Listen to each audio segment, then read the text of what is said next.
Welcome to Pittsburgh Sports Live. I'm George Michalowski with Pittsburgh Sports Now, and today I'd like to bring on a very special guest, Virginia Sports Hall of Famer David Teel. David is currently reporting for the Richmond Times-Dispatch and Richmond.com. He's covered ACC and Virginia basketball for over 35 years, and it's great to have him on. Welcome on, David. Thanks for having me, George. Good to be with you. Of course. So let's talk Virginia. So last year's team, you got Jay Huff, Sam Hauser, Trey Murphy, Kihei Clark, guys like that, leading the program. ACC regular season championship. I think 18-7 in the regular season, 13-4 in the ACC. Now 3 of those guys are gone. Murphy, Hauser, and Huff, NBA draft hopefuls right now. You guys are Virginia's 2 years off a national championship, but those are huge losses. So how much do you think Virginia will miss these 3 guys, and what did they mean to the program? George, you may have understated it when you said they were huge losses. And I'll try to put it in context for you. Prior to last season, no Virginia basketball player in a single year had shot over 50% from the floor, 40% from 3, and 80% from the free throw line. It had never been done in a UVA season. Sam Hauser and Trey Murphy both did it. And Jay Huff made one more three-pointer on the season. He too would have done it. You're talking about 3 of the best shooters, pure shooters in program history, and they're all gone. So it is an extra large void that they leave. Right. So you talk about that void, but looking at them, do you think they will get drafted? What are people saying right now about their draft stock and their position in late July's NBA draft? I don't daily go to mock drafts, but I certainly think all 3 of them have a chance to be selected. And Murphy especially is climbing up draft boards to the point where it sounds like he will be gone in the first round, that his workouts have been that impressive. And that is a primary reason why he elected to stay in the draft. Because when he originally submitted his name, he said, look, just testing the waters here. But as he continued to rise up boards, he elected, and probably wisely so, to stay. And that's interesting because, if any Pitt fans are listening to this, you'll remember Sam Hauser, you'll remember Jay Huff for the most part from last year's game. Hauser put up 23. I think he's 8 from 9 from the field. Jay Huff, always been a matchup nightmare for Pitt at his size, at his shooting ability. But Murphy's the one that seems to be climbing up those boards, like you said. So it's very interesting to see. Yeah, well, as we have known for quite a while, the NBA drafts on potential. Right. And just because you weren't first team all conference, or just because you didn't average 18 points a game, doesn't mean they won't draft you early. That's right. So those are the losses for the program. Let's move on. Let's move to the 2021-22 season. Look at the additions. Tony Bennett definitely nailed the portal. Probably as good as anyone. I mean, Chris Beard, obviously at Texas, is in another league right now. He is, isn't he? Yeah, but so who did Tony bring in this year as transfers, and will they be able to fill the shoes of any of those guys that left? Virginia certainly hopes so, George. Probably they brought in 2 from the portal, and the headline is Jaden Gardner from East Carolina. He's a 6'8" scoring machine. I mean, since the moment he set foot on campus at ECU, he's been a double-figure guy. I mean, over 15 a game. I believe he averaged 16 as a freshman, and this past season, better than 18 as a junior, along with almost 9 rebounds a game. He is a true power forward, and Virginia's going to need that offense. And then they also brought in Armond Franklin, a combo guard from Indiana, who averaged about 11 points a game last year as a sophomore, and he too is going to have to produce early and often. So you bring in guys like that. You're Tony Bennett. You bring in two guys like that, accomplished scorers at a D1 level. Franklin, an outstanding 3-point shooter, over 40% from 3-point land. That's right.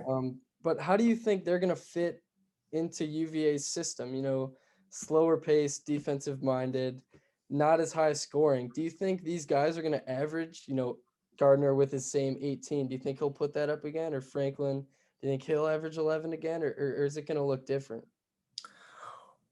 Because of the lack of established scorers on the Virginia roster, I think it's quite possible that they post those kinds of numbers. And you know, you ask how will they fit in with Tony Bennett's system? It's a very pertinent question, but Bennett's system is no secret. I mean, these cats know what they're getting, and they signed up for this. So if they all of a sudden get to Charlottesville and have a problem with it, well, that's on them, because everyone knows how Tony Bennett and the Cavaliers prefer to play, Right. do play. Right. And one of those guys that they'll be playing alongside this year, Kihei Clark, all ACC, I think 2 years back, national champ. The guy's just a pest to and watching him play is certainly a lot of fun. So you know, what kind of year are you expecting from Kihei Clark in his senior season? Well, you mentioned that he's a senior, George, and his career arc has been he has improved his shooting accuracy each and every season to the point where last season it peaked over 40% for the first time. I believe he was at 41 and change.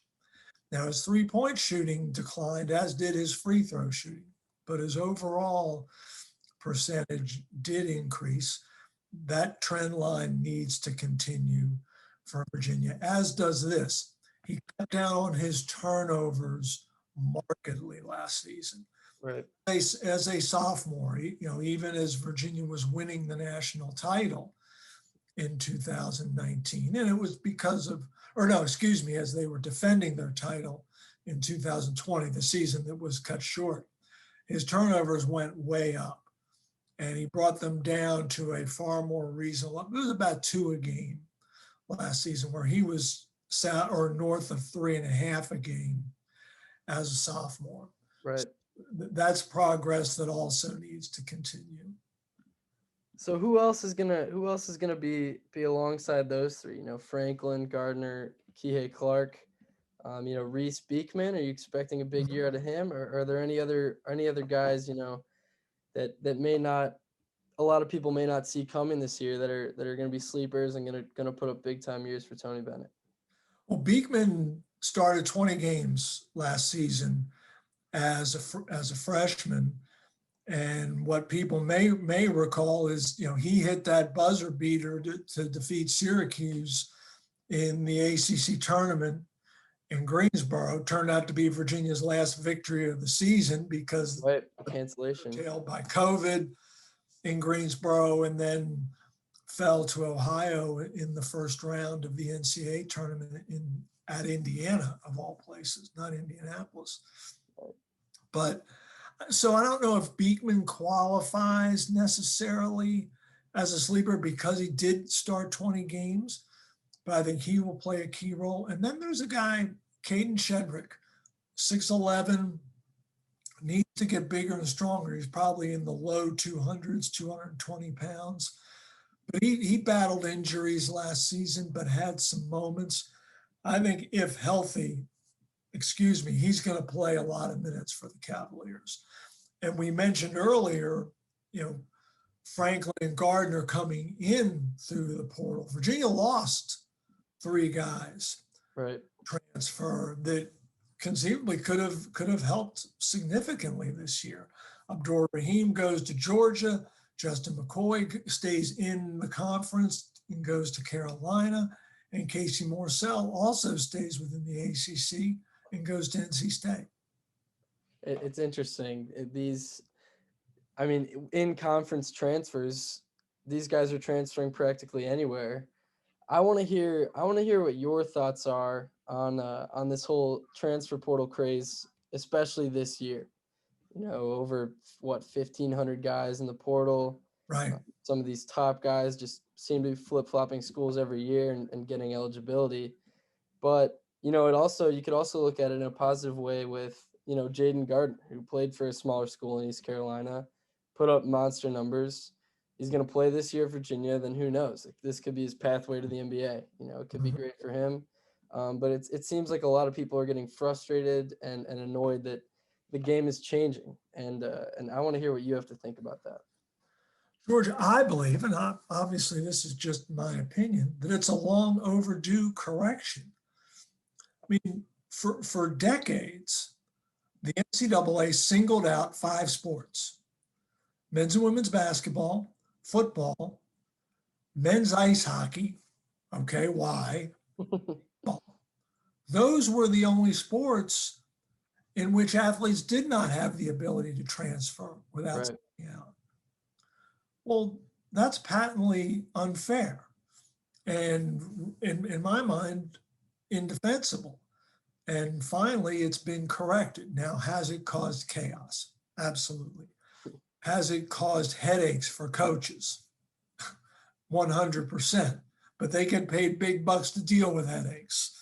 Exactly. You're not getting sympathy cards from me. Right.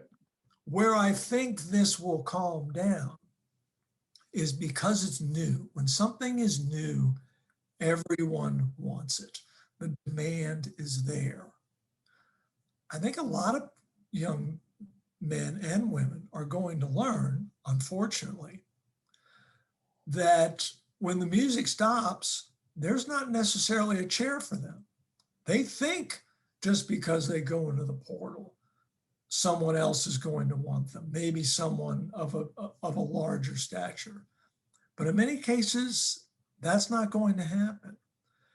And I think once those lessons are learned, and oh, by the way, once so many people use that one-time waiver, right? Because then you're locked in.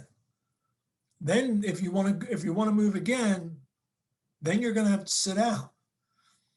So I think the transfer rate eventually will slow down. I don't think it's going to happen in the upcoming year because, as you well know, so many young people are making recruiting decisions based on how we're communicating right now. Right. They didn't visit campus. They didn't meet their head coach face to face. That's going to create buyer's remorse among both parties. The coaches are going to say, what were we thinking? We didn't know this about this guy, or we didn't evaluate him properly. And the athletes themselves are going to be saying, this is not necessarily what I expected. So I think at least for the near term, the transfer rate will be alarming to many, but I think eventually it will calm down. That's interesting. It's, Jeff Capel talked about in a recent press conference, he talked about, the importance of showing students and showing prospects the campus and getting to shake their hand, getting to show them the school. And all of this year, while there were 1,500 plus players in the portal, none of them were on the campuses. None of them were scrimmaging with the current players. None of them were shaking the coach's hand. And once that started up, Capel was saying everything just opened up. It felt amazing. And Pitt got a commitment in one of their first official visits this year. But it's interesting to look at because all the transfers, all these guys, they just kind of I feel like they just saw other guys going in the portal, assumed, like you said, that there'd be a spot for them, but there's not always room. Yeah, no, it's interesting that you mentioned the peer pressure aspect of this. Where, Right. gosh, all my friends are doing this. I need to as well. Oh yeah. Oh yeah. So we'll get to wrapping it up here, and I'm gonna challenge you to make a very early prediction. So where do you envision Virginia finishing this year in the ACC, and how far do you expect them to get? You know, NCAA tournament, NIT, Final Four. Where do you see them going this year? George, first of all, last season, Tony Bennett became only the third coach ever whose ACC program finished with a winning record in the conference for 10 consecutive seasons. The other two are Dean Smith and Mike Krzyzewski. Yeah. That's pretty elite company. But if ever there's going to be a quote down season Yeah. for Virginia in the ACC, not down as in 12th or 13th place, but not top four, if that's going to happen, I would suspect it's going to be this type of season where so many guys are off to the NBA. Another trio left via the transfer portal. You only have right now, the roster only has 10 scholarship players. Right. That's a pretty small group. Yeah. So is Virginia, in my mind right now, as constructed, a top 3 ACC team, which is what Cavaliers faithful are accustomed to? In my mind, no. Now you've got this on video. Yeah, I do. This could well come back to haunt me. But I'm sure the fans will keep your receipts here. I'm sure. yeah, but in my mind, I don't see them among the top 3 right now. That's interesting. And you make a good point, because a down year for Virginia is nowhere near a down year for Pitt.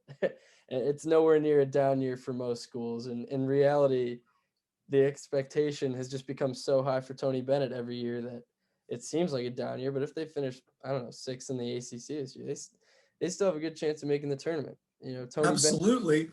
Bennett, And I think we're going to see, George, more of a typical UVA team in that it's going to be even more defensively oriented because of the losses that we talked about with Huff, Murphy, and Hauser. You just don't immediately replace that kind of elite shooting. So I really believe that more so than certainly last year and in many other years, this is going to be a grinding team, one that is consistently playing games in the 50s. That's I don't think that's what every other ACC coach wants to hear. I mean, right? It's getting tiring for all the rest of the teams. But it'll be fun to watch. I'm sure they'll be up there, you know, top half of the ACC. Tony Bennett's always going to compete. I mean, eight NCAA tournaments, I think, in his time at Virginia. He just knows how to get the job done. So he does that. David, it was a pleasure having you on, getting to know you, talk some ACC hoops. You're a legend, man. Everyone, this is David Teel. I'm George Michalowski, and thanks for tuning in today.